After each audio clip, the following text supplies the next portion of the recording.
اعوذ باللہ من الشیطان الرجیم بسم اللہ الرحمن الرحیم یسألونک وہ پوچھتے ہیں آپ سے عن الخمر شراب کے بارے میں والمیسر اور جوئے کے بارے میں۔ ان آیات میں شراب اور جوئے کے متعلق اسلام کا حکم بیان کیا گیا ہے۔ کل آپ کہہ دیں فیہما ان دونوں میں اسمن گناہ ہے، کبیر بڑا، و منافع اور فائدے للناس لوگوں کے لیے، و اسمہما اور ان دونوں کا گناہ اکبر بہت بڑا ہے، من نفعہما ان کے فائدے سے، وَيَسْأَلُونَكَ اور وہ پوچھتے ہیں آپ سے ماذا ينفقون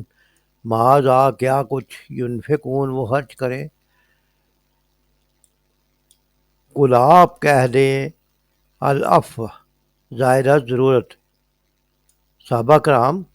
زندگی گزارنے کے طریقے کے متعلق نبی کریم صلی اللہ علیہ وسلم سے رہنمائی مانگ رہے ہیں تاکہ ہمیں زندگی کے طریقوں کے متعلق۔ تو پہلا سوال ان کا یہ تھا کہ شراب اور جوئے کے متعلق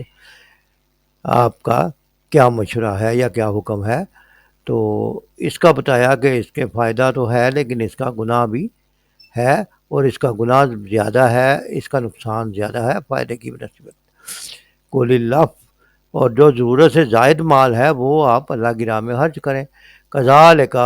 اسی طرح یبین واضح کرتا ہے اللہ لکم تمہارے لیے الآیات احکام، لعلکم تاکہ تم تتفکرون غور و فکر کرو۔ یسألونک عن الخمر والمیسر وہ پوچھتے ہیں آپ سے شراب اور جوئے کے متعلق حکم، قل فیہما اسم کبیر و منافع للناس آپ کہہ دیجئے کہ ان دونوں میں بڑا گناہ ہے اور کچھ فوائد بھی ہیں لوگوں کے لیے، وَإِسْمُهُمَا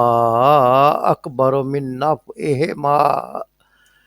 حالانکہ ان دونوں کا گناہ زیادہ بڑا ہے ان کے فائدے سے۔ یہ پہلا سوال تھا جو صحابہ کرام نے،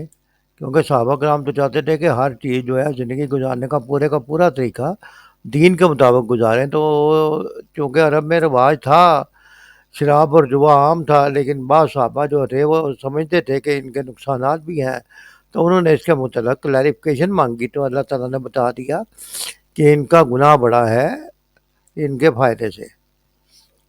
یسألونک دوسرا سوال یہاں پہ جو کیا جا رہا ہے ماذا ينفقون وہ آپ سے پوچھتے ہیں وہ کیا خرچ کرے، قل العفو آپ کہے جو ضرورت سے زائد ہو وہ اللہ کی راہ میں خرچ کر دیں،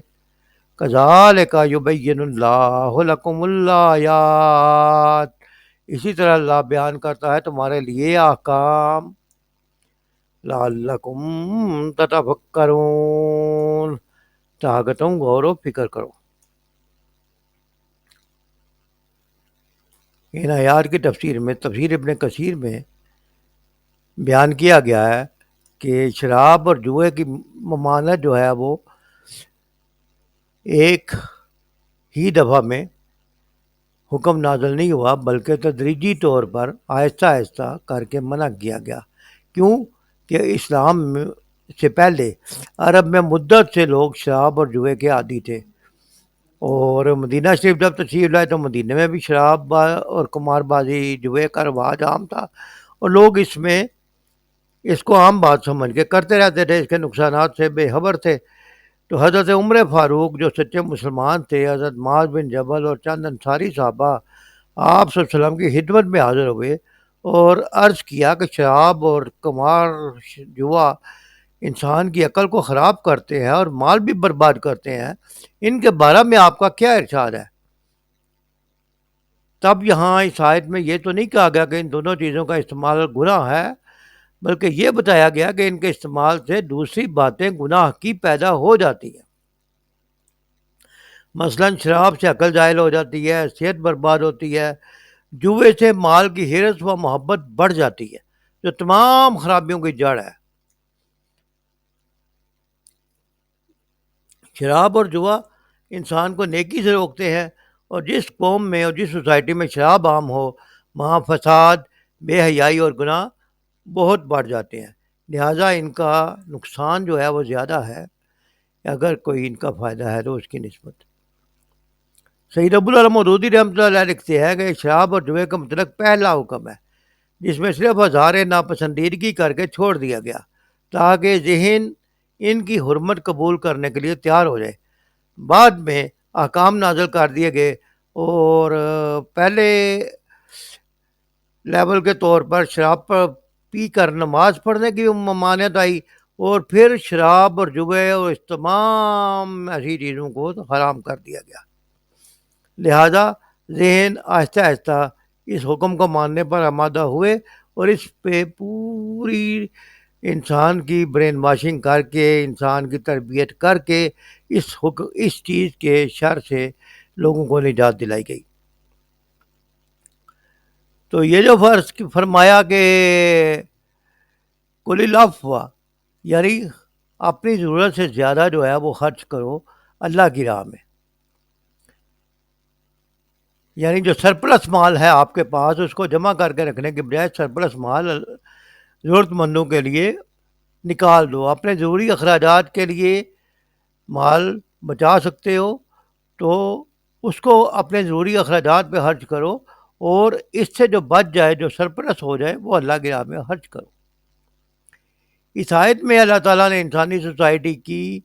مالی حالت کو مضبوط بنیادوں پر قائم کرنے کا بہترین قاعدہ بیان فرمایا ہے۔ اس قاعدہ پر عمل کرنے سے وہ مقصد پورا ہو سکتا ہے جسے حاصل کرنے کے لیے بہت سی قومیں کوشش کرتی رہتی ہیں،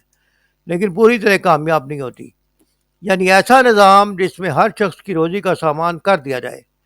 قوم بیکاری اور غربت کی لالچ سے نجات حاصل کر لے، فاقہ کشی سے بچ جائے، افلاس کی بنا پر کوئی خودکشی، اسود فروشی، اخلاق سوزی اور انسانیت کشی پر مجبور نہ ہو۔ اس کا حل جو ہے، اللہ تعالیٰ نے یہ بیان فرمایا کہ ہر شخص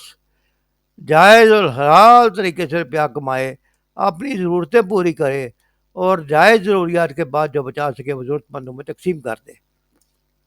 اس حکم میں ان تمام خرابیوں کا علاج ہے جو انسانی سوسائٹی میں اس وقت موجود ہے۔ کاش ہم ان احکام کو سمجھ سکیں اور ان پر عمل کر کے اپنی سوسائٹی کو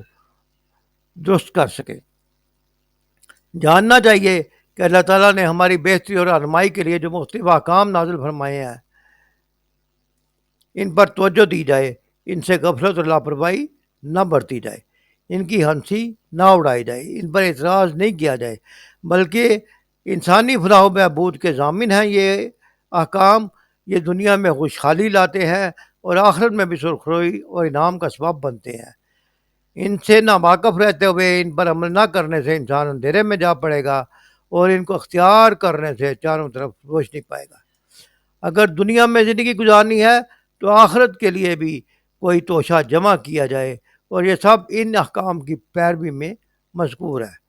انسان ان احکام پر عمل کر کے حقیقی زندگی کا لطف اٹھا سکتے ہیں۔ اللہ تعالیٰ نے ہمیں بار بار ان احکام پر غور و فکر کی دعوت دی ہے، اور